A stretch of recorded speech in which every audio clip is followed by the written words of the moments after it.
ஒரு குட்டி விலாக் பார்க்கலாமா?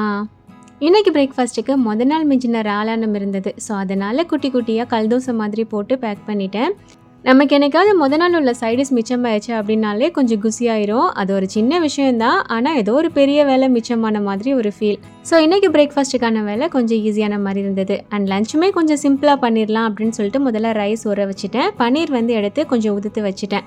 நார்மலாக ப்ரோக்கோலி ரைஸ் நம்ம சேனலில் பண்ணுவோம் இல்லையா? ஸோ அதே நம்ம பன்னீர் சேர்த்து பண்ணலாம் அப்படின்னு சொல்லிட்டு அதே மாதிரியே ட்ரை பண்ணேன். டேஸ்ட் ரொம்ப சூப்பராக வந்திருந்தது. ப்ரோக்கோலி ரைஸ்க்கு ஒரு மசாலா ரெடி பண்ணி நம்ம பண்ணுவோம் இல்லையா? சேம் அதே மாதிரி தான் பண்ணியிருந்தேன். அதோட ரெசிபி நான் லிங்க் டேக் பண்ணுறேன், வேணும்னா செக் பண்ணி பார்த்துக்கோங்க. பன்னீர் கூடவே கொஞ்சம் முட்டை எல்லாம் சேர்த்து நல்ல ப்ரோட்டீன் ரிச்சாக ரெடி பண்ணியிருந்தேன். ஸோ இதுக்கு ப்ரோட்டீன் ரைஸ்ன்னு நானே ஒரு பேர் வச்சுக்கிட்டேன். இதுக்கு சைடிஸ் பெருசாக தேவைப்படாது, இருந்தாலும் கொஞ்சமாக சம்மந்தி ரெடி பண்ணி வச்சிடலான்னு சொல்லிட்டு அதே ரெடி பண்ணி வச்சுட்டேன். அண்ட் சம்மந்தி அரைச்சதுக்கப்புறமா ஹஸ்பண்ட்கான தோசையும் ரெடி பண்ணிவிட்டு பேக் பண்ணியாச்சு. இன்றைக்கான லஞ்ச் அண்ட் பிரேக்ஃபாஸ்ட் இதுதான். தேங்க்ஸ் ஃபார் வாட்சிங்.